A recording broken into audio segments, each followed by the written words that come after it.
Salut à tous, on se retrouve aujourd'hui pour parler du FC Barcelone en ce samedi 13 décembre et on commence directement avec le match du jour. Donc aujourd'hui les gars, 18h30 précise, le Barça reçoit l'équipe d'Osasuna au Camp Nou.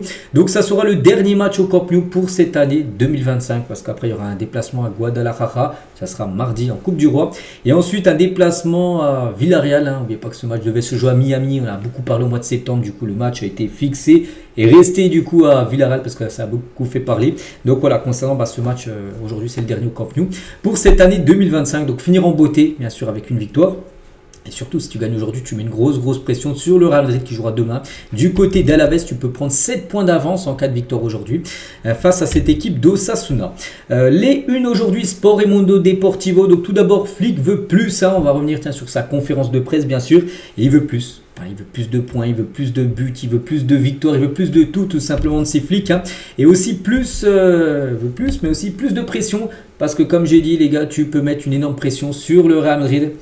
Et les mettre 7 points derrière en attendant leur match demain, bien sûr. Voilà, en cas de victoire aujourd'hui. Donc, tu peux mettre grosse pression sur l'équipe rivale. Concernant Flick, par rapport à sa conférence de presse, donc chaque match en Liga est difficile, surtout quand on ne joue pas à 100% de son niveau. Nous voulons jouer à notre plein niveau. C'est vrai qu'il sait que ce match, oui c'est Osasuna, on se dit sur le papier, voilà ça devrait le faire, mais attention, si tu n'es pas 100%, tu ne gagneras pas le match et il le sait bien sûr Flick.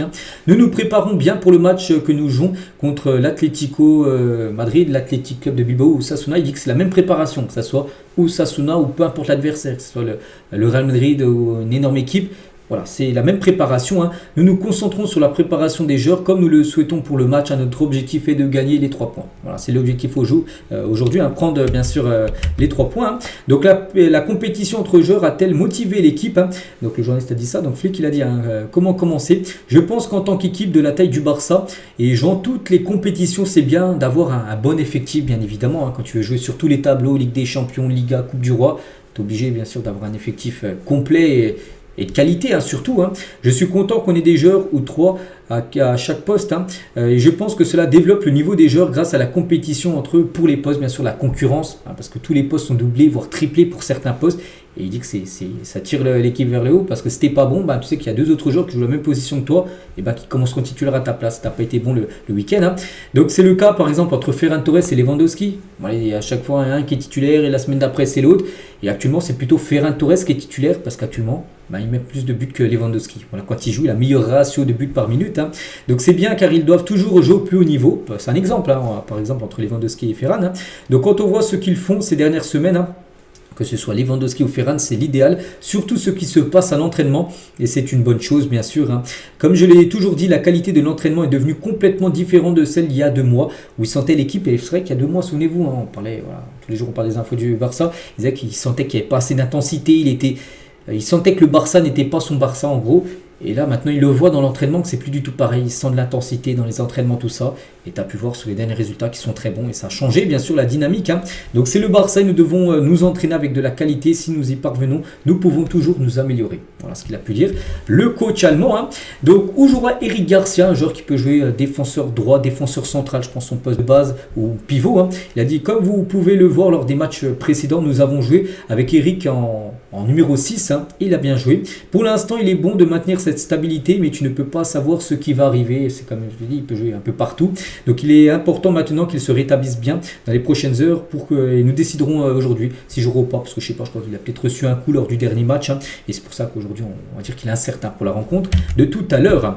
Moins de minutes pour Frenkie de Jong si Eric Garcia joue en tant que milieu de terrain. Donc il a dit, comme je l'ai dit plus tôt, voici la situation actuelle. Nous avons livré de bons combats ces dernières années avec Lamine Yamal, Cubarsí, Gérard, Baldé et tout ça. Frenkie était malade et a manqué 2 matchs. C'est pour ça qu'il n'a pas joué, c'est pour ça qu'Eric Garcia du coup l'a remplacé.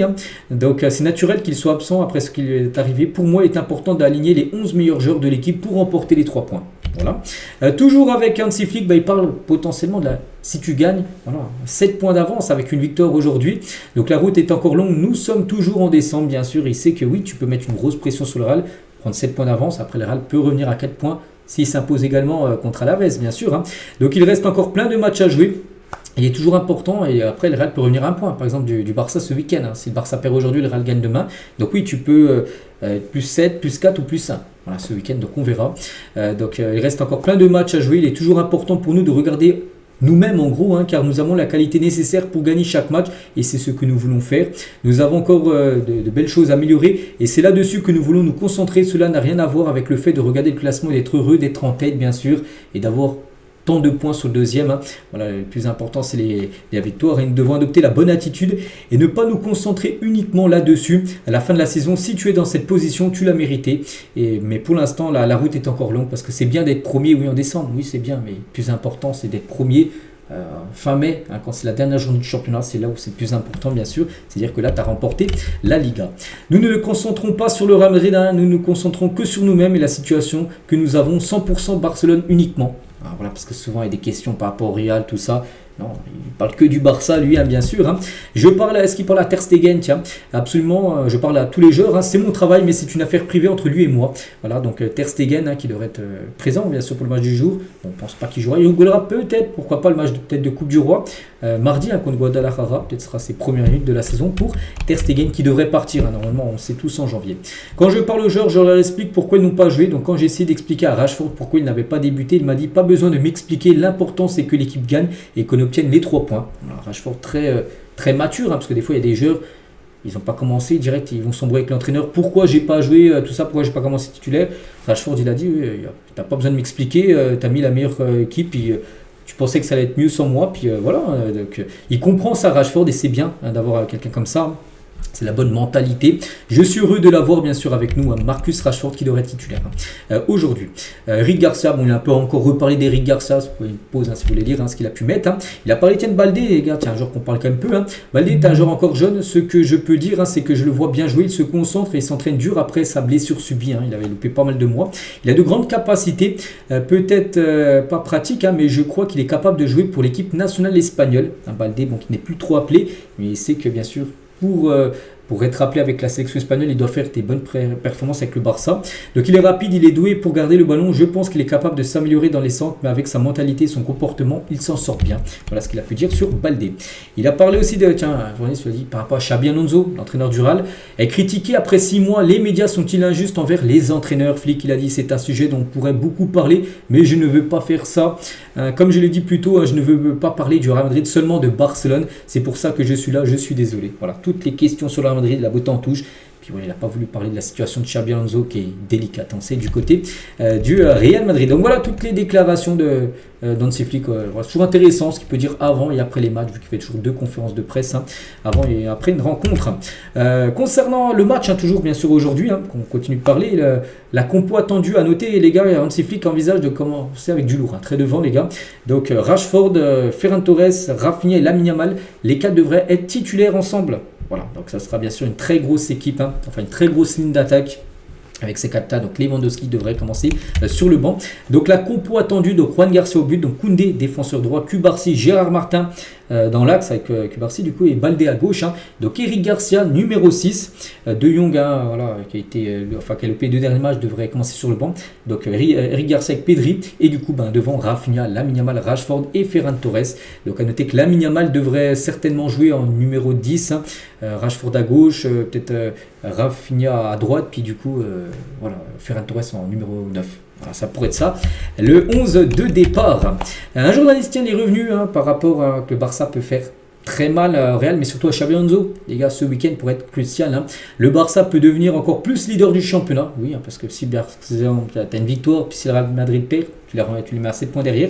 Et surtout faire limoger aussi Xabi Alonso. Parce que c'est vrai que si Pérez, les gars, il voit qu'il y a une défaite du Real, s'il voit que le Barça s'est imposé, qu'il y a 7 points d'écart entre les deux, ça peut être la fin pour Xabi Alonso ce week-end, l'entraîneur du Real Madrid.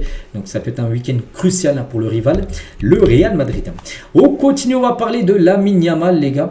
Donc c'est pas trop une surprise, mais à Barcelone, on sait que c'était lui. Mais en Europe, on ne pensait pas que c'était lui. Et c'est bien lui, les gars. Lamine Yamal a vendu plus de maillots que tout autre joueur en Europe cette année, sur cette année 2025. Dans toutes les boutiques, que ça soit, peu importe, en Espagne, en France, en Angleterre. En gros, le joueur qui a vendu le plus de maillots, c'est Lamine Yamal. Voilà, en Europe, il n'y a pas d'autres joueurs qui ont vendu plus que lui. Voilà. Donc, déjà, on savait qu'à Barcelone, c'est ceux qui vendaient le plus de maillots, mais pareil, en Europe, c'est lui le numéro 1. Le Camp Nou, le Spotify Camp Nou est une forteresse pour le FC Barcelone. Depuis la réouverture partielle, bien sûr, du stade, l'équipe de Hansi Flick a remporté 4 des 4 matchs à domicile. Il y a eu 4 rencontres, une en Ligue des Champions et 3 en Liga. Il n'y a eu que des victoires. Avec 12 buts marqués, 3 encaissés, battant Donc l'Athletic Club de Bilbao, Alaves, l'Atlético Madrid et Francfort. Voilà, que des victoires. Pour le Barça, en plus, je crois que sur ces 4 matchs, enfin sur 3 des 4 matchs, parce que Bilbao il y a 4-0, mais sur les autres matchs, à chaque fois le Barça était mené, ils perdaient 1-0, puis ils ont su gagner bien sûr le match. À la fin de la rencontre, on finit avec ça aujourd'hui. Donc voilà les gars, tout ce qu'il y avait à dire. J'espère que ça vous a plu. Je pense avoir été complet sur ce qu'il y avait à dire sur le Barça aujourd'hui. Surtout beaucoup d'infos sur le match du jour. Donc nous on se retrouve demain, bien évidemment, demain dimanche. Je vous souhaite une très bonne journée et à demain.